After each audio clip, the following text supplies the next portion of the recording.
I didn't plan to be an author. What I planned, what I was taught to plan, was to be quiet. Being quiet is the survival training most of us are given early in our lives. Don't make waves, don't draw attention, don't say the thing that will make the room uncomfortable. Quiet is praised as maturity, humility, and politeness. It's rewarded with acceptance and safety, or at least the promise of safety. So for much of my life, I stayed quiet and buried myself in books. I was just a woman who read everything she could get her hands on. And before that, I was a girl who learned early that books explain things adults wouldn't. The truths they danced around, the histories they sanitized, the questions they dismissed as inappropriate or too complex for young minds. I was a teenager who realized that the history I found in the library told a very different story than the one we were taught to repeat politely in classrooms. A woman who kept reading, kept studying, kept asking uncomfortable questions long after it became clear that most people really don't like women who do that. Women who ask why, women who want to know how things really work, women who won't accept that's just how it is as an answer. I was perfectly content collecting knowledge quietly. Books stacked up like evidence from a crime scene. Notes everywhere, margins, napkins, the backs of receipts. Research piled upon research, each layer revealing another question, another thread to pull. Half-finished manuscripts tucked away like secrets I wasn't quite ready to tell. I genuinely thought I'd be one of those mysterious writers whose work gets discovered after their death. I pictured some poor soul opening a closet decades from now and finding manuscripts stacked to the ceiling and thinking, well, damn, maybe she knew some things. I was fine with that, more than fine. I found a strange comfort in it, the idea that the work would speak for itself when I no longer had to. For a long time, I believed that being informed was enough, that knowing history, understanding systems, and seeing patterns of harm was its own kind of moral action. That if I studied enough, listened carefully enough, connected enough dots, I was doing something meaningful. I studied, I listened, I connected dots. I kept what I learned to myself, sharing it only when it felt safe, only with people who already agreed with me, only in spaces where disagreement was unlikely. But knowledge that stays silent doesn't interrupt harm. It doesn't expose lies. It doesn't comfort the people being crushed by systems designed to remain unnamed. Silent knowledge is just witness without testimony, understanding without action, awareness that changes nothing. The worldwide rise of authoritarianism, the increased weaponization of religion, not faith, but religion as a tool of control and exclusion, open cruelty rewarded with political power, the casual harm normalized in daily discourse, the way people are being hurt, erased, controlled, and killed, while others debate whether it's too political to say anything about it, as if being political is somehow worse than being complicit, as if silence is neutral, as if standing aside while harm happens is somehow taking the high road.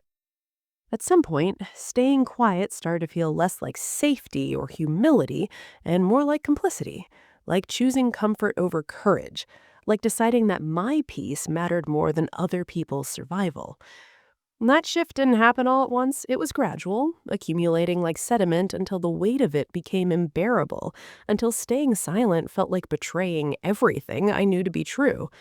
The more I studied history, media, power, and disinformation, the clearer it became.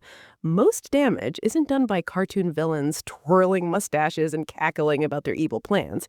It's done by ordinary systems operating as designed, protected by social norms that discourage questions and punish discomfort, by bureaucracies that diffuse responsibility until no one feels accountable, by institutions that claim neutrality while enforcing the status quo, by people who benefit from injustice and call their comfort civility. Those systems rely on people staying quiet, especially the people who can explain what's happening. They count on our silence. They're designed to produce it. The truth is, we don't share what we know often enough, not because we don't know anything, but because fear and doubt convince us that if we don't know everything, we should say nothing. That if we can't be perfect, we should be silent. That if we're not experts with the correct credentials approved by the systems of power, the very systems we're trying to critique, we should stay quiet and let the real experts handle it. I don't accept that. I refuse to accept that. I don't know everything. I will never know everything. No one will. But I know a lot about some things.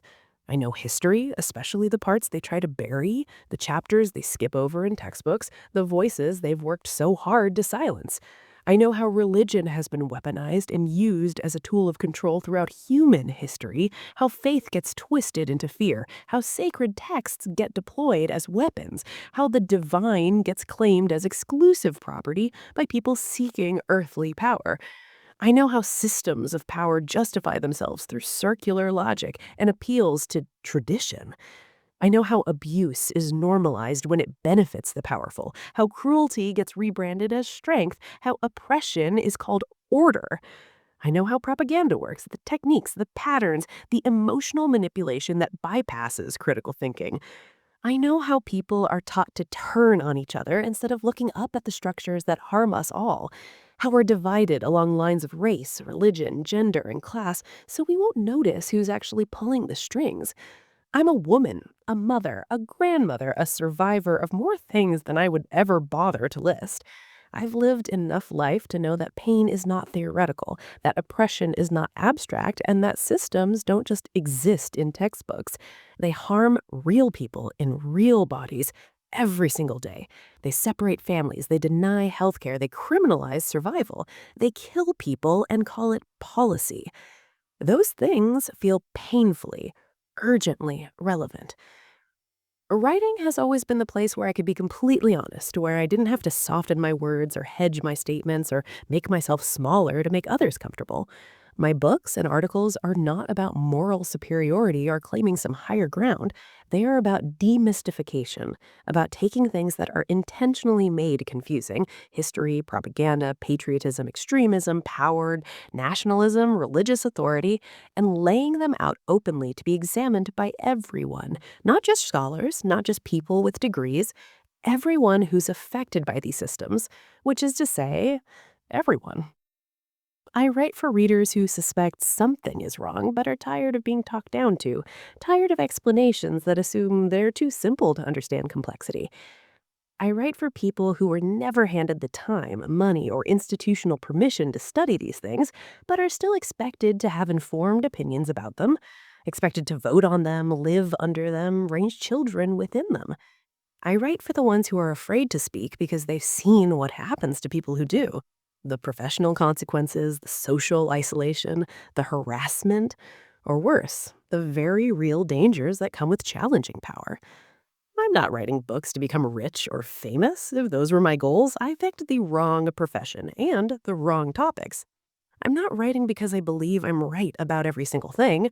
I know I'm not. I'm learning new things every day, adjusting my understanding as new information emerges, willing to be corrected when I'm wrong.